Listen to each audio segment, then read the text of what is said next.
Assalamu alaikum जी, hope you are doing good. This is advocate Usman Abid and you are watching the law session. हमारा आज का topic है Asma Jilani case. This is another important constitutional case of Pakistan. Reported case है PLD 1972 supreme court page 139। अब इस case के facts पे आने से पहले थोड़ा सा हम बैकग्राउंड को देखेंगे। 25 मार्च 1969 को जनरल याहिया खान साहब ने पाकिस्तान में मार्शल लॉ इम्पोज़ किया। चीफ मार्शल लॉ एडमिनिस्ट्रेटर बन गए। उन्होंने जो हमारा उस वक्त का कॉन्स्टिट्यूशन था 1962 का, जो कि जनरल अयूब खान साहब ने बनाया था, उसको एब्रोगेट कर दिया, उसको ख़त्म कर दिया। उन्होंने जो नेशनल असम्बलीज़ थी, प्रोविंशियल असम्बलीज़ थी, उनको डिज़ोल्व कर दिया। जो कोर्ट्स थी और एग्जिस्टिंग लॉज थे उनको तो प्रिजर्व किया, बट उन्होंने एक ऑर्डर इशू किया, रिमूवल ऑफ डाउट्स ऑर्डर 1969। अब इस ऑर्डर के थ्रू उन्होंने कोर्ट्स पे उनकी जुरिस्डिक्शन पे एक बार लगा दी।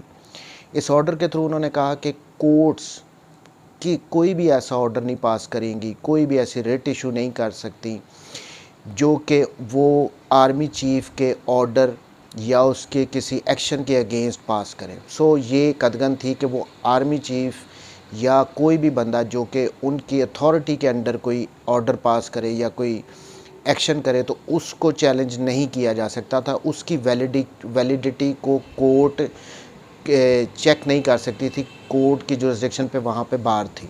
अब हम केस के फैक्ट्स की तरफ आते हैं।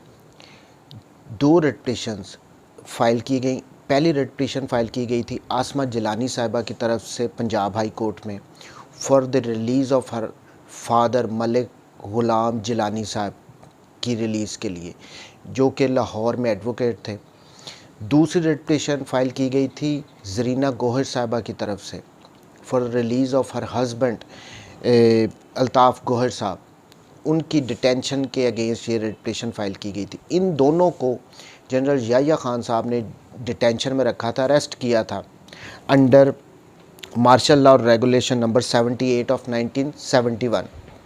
तो इनकी रिलीज़ के लिए ये दो रिट पिटिशन फ़ाइल की गई थी।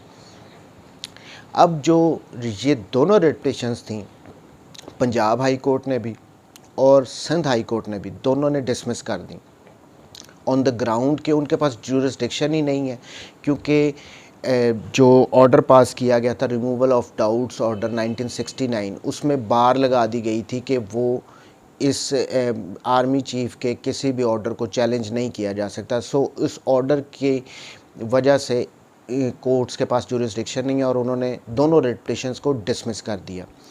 अब यहाँ पे आसमा जिलानी साहिबा ने इस ऑर्डर के अगेंस्ट, पंजाब हाई कोर्ट के ऑर्डर के अगेंस्ट सुप्रीम कोर्ट में अपील फ़ाइल कर दी और इस अपील को 5 रुकनी बेंच ने सुना, जिसको हेड कर रहे थे चीफ़ जस्टिस थे उस वक्त के महमूदुर रहमान साहब। इसके अलावा जस्टिस वहीदुद्दीन अहमद साहब, जस्टिस मोहम्मद याकूब अली साहब, जस्टिस सलाहुद्दीन अहमद साहब, जस्टिस सज्जाद अहमद साहब। सो ये 5 जजेस ने इस अपील पे समाअत की।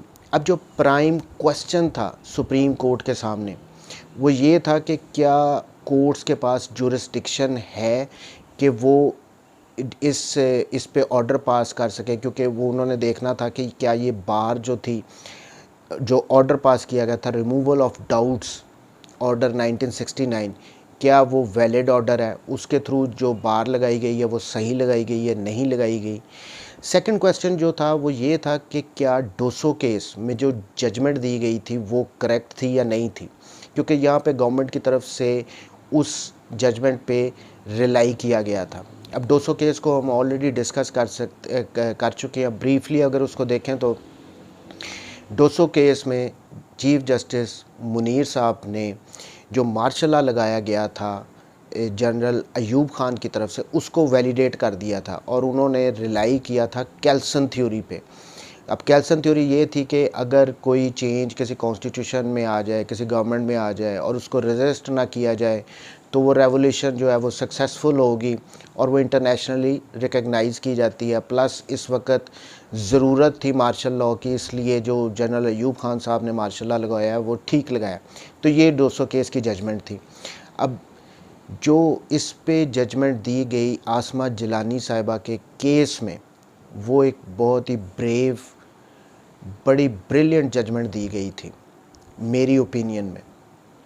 अब इसमें पहली बात तो उन्होंने ये कहा कि जो 200 केस की जजमेंट थी, जो कैल्सन थ्योरी पर रिलाई करके ये जजमेंट पास की गई थी और मार्शल लॉ को वैलिडेट कर दिया गया था, ये गलत है। क्योंकि ये जो कैल्सन थ्योरी थी ये यूनिवर्सली एक्सेप्टेड नहीं थी। प्लस हमारे पास हमारा अपना, हम इस्लाम के मुताबिक चलते हैं, प्लस हमारे पास ऑब्जेक्टिव रेजोल्यूशन है। सो हमें ज़रूरत नहीं है कि हम किसी इस किस्म की थ्योरी पे रिलाई करें। इस वजह से उन्होंने 200 केस में जो जजमेंट दी गई थी उसको इनकरेक्ट करार दिया गया था। वो जो उसको गुड लॉ कंसिडर नहीं किया था, कहा था कि ये जजमेंट सही नहीं है। सुप्रीम कोर्ट की तरफ से ये जजमेंट में कहा गया कि जो मार्शल लॉ लगाया गया है, अगर हम डिटेल जजमेंट पढ़े तो हमें उसमें पॉइंट्स पता चलते हैं जिनकी वजह से सुप्रीम कोर्ट ने ये डिक्लेयर किया कि ये जो मार्शल लॉ लगाया गया था जनरल याहिया खान साहब की तरफ से, ये इलीगल है।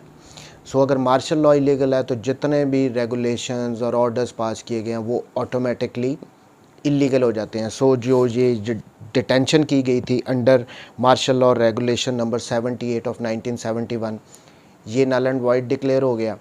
इसके साथ ही जो डिटेंशन इसके थ्रू की गई थी दोनों की, मलिक ग़ुलाम जिलानी साहब की और अल्ताफ़ गौहर साहब की, वो डिटेंशन इलीगल करार दे दी गई और उनकी रिलीज़ के ऑर्डर इशू कर दिए गए। प्लस कहा गया कि ये कोर्ट्स को जो ये कदगन लगाई गई थी ऑर्डर के थ्रू, रिमूवल ऑफ डाउट्स 1969 का, ये नल एंड वॉइड है। कोर्ट, सुपीरियर कोर्ट्स के पास अपनी जो रिस्ट्रिक्शन होती है जिस पे बार नहीं लगाई जा सकती। ये जजमेंट जो पास की गई थी ये 1972 में पास की गई थी। उस वक्त तक मार्शल लॉ ख़त्म हो चुका था, पाकिस्तान डिवाइड हो चुका था, पाकिस्तान और बांग्लादेश बन चुका था एक अलहदा कंट्री। और हमारे, क्योंकि पाकिस्तान में उस वक्त जो मेजॉरिटी थी वो पीपल्स पार्टी की थी वेस्ट पाकिस्तान में, सो जुल्फ़िकार अली भुट्टो साहब मुल्क के प्रेसिडेंट भी थे and at the same time वो सिविल मार्शल लॉ एडमिनिस्ट्रेटर भी थे। सो उनको ये डायरेक्शन दी गई थी इस जजमेंट के थ्रू कि आप कॉन्स्टिट्यूशन बनाना, मुल्क का आइन बनाएं और मुल्क में जमहूरियत को बहाल करें। तो ये था in short Asma Jilani case.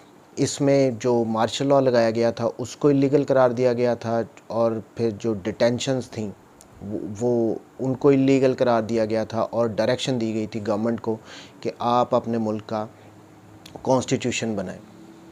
Thank you very much जी, टेक केयर, अल्लाह हाफ़िज़।